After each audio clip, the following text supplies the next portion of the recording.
Não possuímos virtudes antes de as colocar em prática. Aristóteles. Capítulo 6. Sonhando alto. Numa quente manhã de julho, no ano de 1909, Louis Blériot, de 37 anos, anunciou que na manhã seguinte faria seu primeiro voo cruzando o Canal da Mancha. Isso alertou seu rival, o rico Herbert Lytton, veterano caçador e expedicionário explorador na África. Ambos estavam determinados a ser o primeiro a cruzar o canal de 32 quilômetros de largura. Lytton não considerou Blériot, com seu monoplano de fabricação própria e motor de 24 cavalos de força, como sendo uma ameaça às suas chances.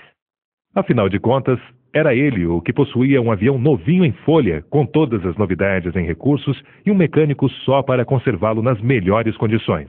Não obstante, ele acordou cedo na manhã seguinte para verificar as condições do tempo. Uma olhadela foi suficiente para convencê-lo de que não seria prudente voar naquelas circunstâncias. Só um tolo se arriscaria a voar hoje, murmurou, enquanto se arrastava de volta para a cama. Ao mesmo tempo, numa pequena vila perto de Calais, França, Blériot estava fazendo uma vistoria no seu avião de mais ou menos 250 quilos de peso e estudando o mapa. Então, com um confiante aceno para o pequeno grupo de curiosos ali reunidos, rumou para a Inglaterra. Meia hora depois, aterrissou em Dover, ganhando não só a honra, mas o prêmio de $5.000 por ser o primeiro a sobrevoar o canal com uma máquina mais pesada do que o ar. E Lytton perdeu porque foi mais fácil voltar para a cama naquela manhã. Também é muito fácil encontrar desculpas para se esquivar de um trabalho extra, especialmente se algum obstáculo inesperado bloqueia o caminho. Como ilustra a seguinte história, somos inclinados a racionalizar para apaziguar a consciência e deixar as coisas como estão. Um homem estava em viagem de férias pelas montanhas, pedindo carona aqui e ali, quando uma chuva o forçou a pedir abrigo num chalezinho desconjuntado. Tentando aquecer-se ao calor do fogo da lareira, o hóspede notou uma goteira no teto da casa. "Por que você não conserta essa terrível goteira?" perguntou. Não posso, respondeu o montanhês com sua linguagem arrastada. Está chovendo. Bem, então por que você não conserta quando não está chovendo? Porque, veio a resposta, sem chuva não há goteira. O poder e a vontade. É impossível medir o poder ao alcance do indivíduo que acredita em si mesmo e tem um alvo ou uma causa digna de sua capacidade. Seu sucesso não depende necessariamente de recursos materiais ou popularidade. Às vezes parece que o caso é justamente o contrário. Quem teria imaginado que aquele pequeno grupo de 120 amedrontados seguidores de Jesus amontoados no cenáculo, depois de sua morte, iniciariam um movimento de significado mundial? Aquelas pessoas temerosas haviam perdido seu líder. Suas esperanças foram esmagadas. Mantiveram as portas trancadas, temendo os inimigos. Não tinham dinheiro, influência nem poder. Não obstante, no decurso de poucas décadas, suas doutrinas estremeceram a nação judaica e se espalharam por todo o Império Romano. Mais tarde, esse movimento seria a causa da queda e ascensão de nações e da transformação de milhões de vidas. Como aconteceu tudo isso? A resposta é simples. Aquele pequeno grupo de homens e mulheres acreditava na causa que abraçou, dedicou-se inteiramente a ela e um poder incomensurável foi colocado ao seu dispor. Em um de seus livros, Dean Kelly salienta em poucas sentenças este ponto. Os maiores mobilizadores, geralmente líderes religiosos como John Wesley, são pessoas que vivem perto de sua capacidade máxima não apenas por poucos momentos, mas por anos, não apenas por fama, ganho ou esporte, mas por um significado real. Seria de admirar que esses dedicados homens e mulheres, intensiva e continuamente tão mais dinâmicos que qualquer outra pessoa, não atraíssem para si pequenos grupos de seguidores desejosos de compartilhar de uma vida mais significativa. Esses pequenos grupos de homens e mulheres dedicados têm um impacto sobre a história, fora de qualquer proporção ao seu número ou aparentes habilidades. Em geral, são pessoas recrutadas das classes menos promissoras da sociedade. Não são nobres, ricos, instruídos nem possuem talentos especiais. A dedicação de si mesmos é tudo o que podem oferecer, mas isso é mais do que outros dão para qualquer outra causa. Porque quando um punhado de seres humanos inteiramente dedicados se entrega totalmente para uma grande causa ou fé, eles são virtualmente irresistíveis. Eles atravessam os comprometimentos fugazes e parciais do resto da sociedade como uma serra circular atravessa a frágil casca do amendoim. Essas pessoas têm condições de fazer isso por várias razões. Primeira, Estão dispostas a empregar mais tempo e esforço pela sua causa do que estaria a maioria das pessoas, mesmo por suas ambições pessoais mais acariciadas. segunda, tem segurança, uma convicção do que é direito de estar ao lado de Deus, o que outras pessoas carecem na maioria dos seus empreendimentos. Terceira, Estão unidas num grupo em que há reciprocidade, são de um mesmo pensamento e afeiçoadas entre si, encorajando-se em tempos de privação, perseguição e dúvida. quarta, estão dispostas a submeter seus desejos e ambições pessoais às metas partilhadas pelo grupo. Viver à altura do potencial máximo. Uma expressão que me intriga e desafia é aquela na qual um autor se refere às pessoas que vivem perto de sua capacidade máxima. Provavelmente, poucos de nós se atreveriam a gabar-se de fazer semelhante coisa.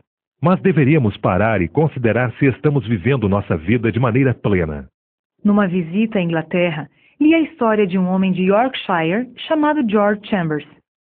Era um cabineiro que trabalhava para a estrada de ferro britânica e causava espanto a todo mundo, trabalhando 12 horas por dia durante um movimento intenso diante do Natal. Por que você faz isso? Perguntaram-lhe. Em resposta, ele contou sua história. 2 anos antes, quando trabalhava na mina, ele desmaiou e teve que ser levado às pressas ao hospital. Descobriu-se que era portador de um tumor no cérebro. Ficou paralisado e mal podia mover uma das mãos. Também não podia falar nem caminhar. Agora, depois de 2 anos, no seu trabalho, das 10 horas da manhã até as 10 da noite cada dia, ele manuseava centenas de pacotes, alguns dos quais pesavam mais de 30 quilos. Os tratamentos especiais, remédios e a dieta com que procuravam curá-lo no hospital, somados à sua própria vontade de viver, deram-lhe novas esperanças na vida.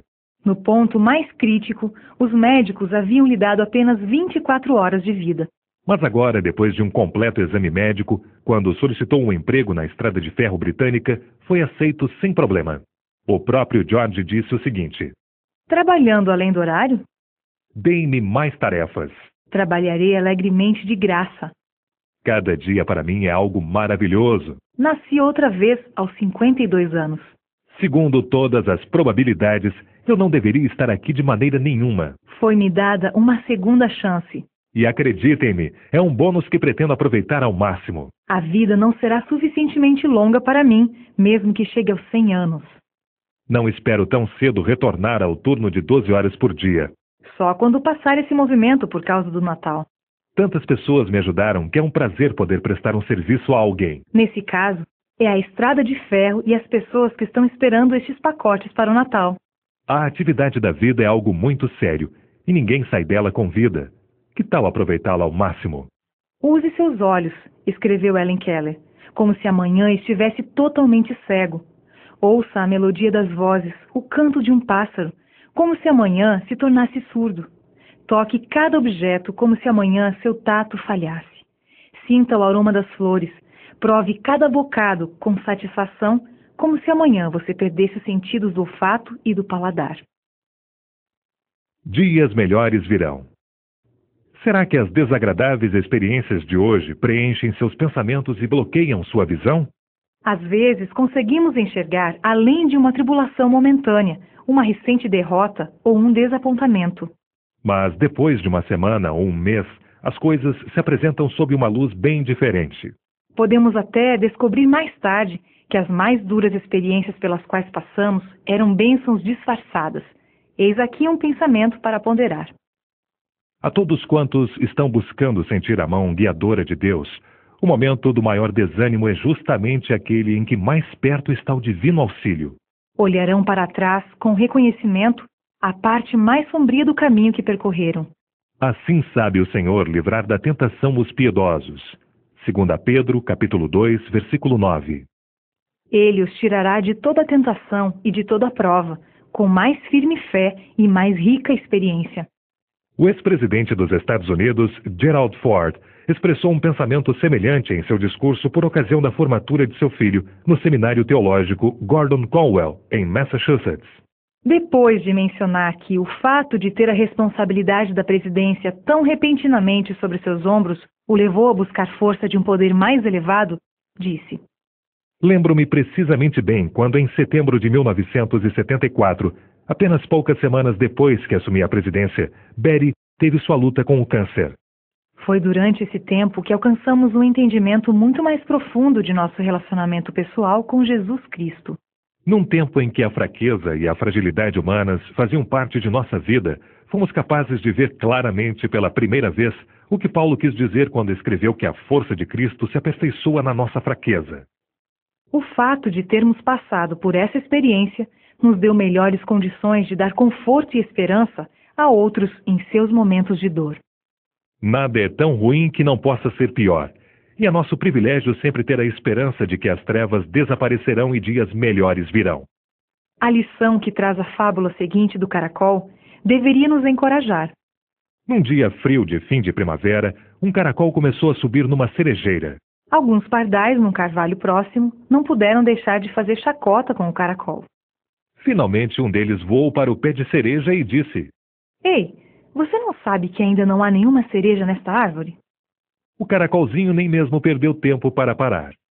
Simplesmente continuou a se arrastar vagarosamente árvore acima, enquanto respondia pelo canto da boca: Sim, eu sei, mas haverá quando eu chegar lá.